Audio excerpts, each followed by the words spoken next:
Hey everybody, how's it going? Hope you're having a lovely day. Welcome to today's episode of What It Means to Be a Clippy. I'm your host, Louis Rossman. I want to read you a message that I got from my good friend Andy at Salem Techsperts. He's got a cool YouTube channel here. I visited him in Massachusetts 4 years ago. I was going to every repair shop in Massachusetts to try and get them amped up to and organized to show up to talk on a right to repair bill that was going on in the state that year. And he struck me as very entertaining, very genuine, very funny. I thought he should start a YouTube channel. And I'm glad that he did. He's doing very well at it, and he deserves all the success that he got. So he sent me this interesting message, and this message makes me very happy to see creators like him winning on this platform, and I hope that it spreads to others. I had to recently teach her a lesson on what I call Trojan horse offers. Insta360 offered me a good amount of money for a video.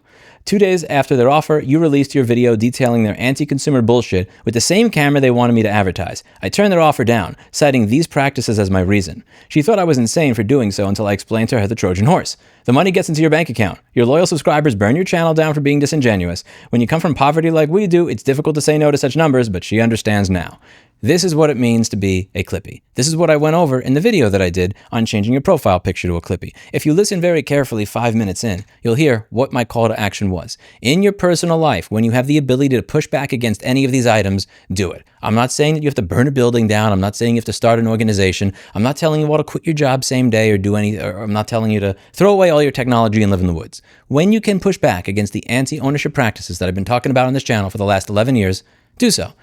Andy was able to do so. So EV blog, Dave Jones, did a video on this camera and how it has an activation requirement. The cameras used to just work out of the box when you plug them in. Now you have to install a fucking Chinese spyware application on your phone that may not work when you get the thing, because sometimes people buy open box cameras and stuff that may no longer be supported because it still works and is a cheap alternative. You buy the camera and you have to install an application in order for it to work. He did a video on this. You see a little Clippy in there, and he explained why it's bullshit. Then he read some tweets later on, going back and forth with members of the company, where they're saying that we actually did this to protect your consumer rights. We want to make sure that you're getting a great camera, and the way that we do that is by forcing you to install this application and then sending us the data from it. And no.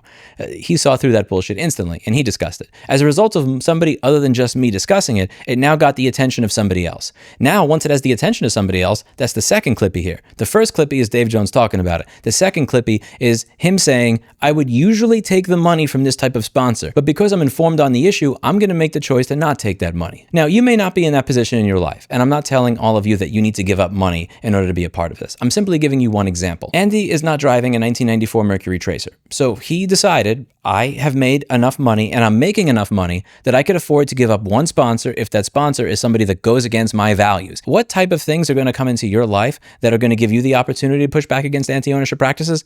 I don't know what those are. I can't speak for you because I don't live your life and I can't predict the future. But the point of the Clippy movement is to get people to push back where and when they can. How many sales are lost as a result of his audience not being exposed to them in a positive light as a result of their practices and him making the decision to not have them as a sponsor? Is it going to end them as a company? Not really. Is it going to change anti-ownership stuff overnight? No. But if I get 5 million or 20 million or 80 million people all doing what they can over the course of a day, what they're willing and able to do to try and push back against these practices, will that then start to make a difference? Yes, I believe that will compound over time. And that's the point. I like seeing people like Andy set a good example. He set the example that I am going to give up a fairly substantial pile of money if it means not pushing anti-ownership crap onto my audience.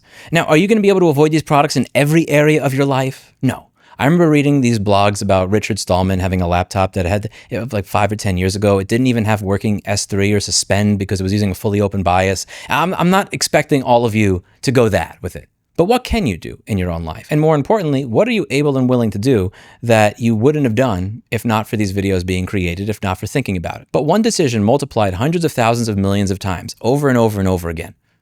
It adds up. And hopefully, it leads to us living in a world that's a little bit more pro-ownership. This was a happy story. This is what I like about Andy. This is what I respected about his character when I first met him, and it still shines through today. And I'm glad to see it. And I hope to see this continue to snowball as time goes on. What are the things that you're able to do in your own life without there being a severe impact on the way you live your life to try and push back against these practices? Whether it's informing people, whether it's not taking money to promote this crap, whether it is just, as I said in my original Clippy video, I'm supposed to send out a firmware update that does this. Maybe I don't. I like that. Somebody made a good point in the Reddit thread that I was referring to in the last video about my reputation or like my brand being damaged as a result of some of the things that I say. The CEO said, we're going to have a grace period, and when the grace period is over, you're not going to be able to access the local API on future home devices. But the update was pushed with no grace period. It just worked. There was a programmer somewhere that decided, I'm not writing that line of code in. Good on you. We need more of you. Are you willing to speak out more often? Are you willing to take these small actions and small steps everywhere that you can when you have the ability to do so? Are you willing to keep this in mind so that when the moment comes where you can make a difference, you do? That's all I ask. That's what it means to be a Clippy. That's it for today.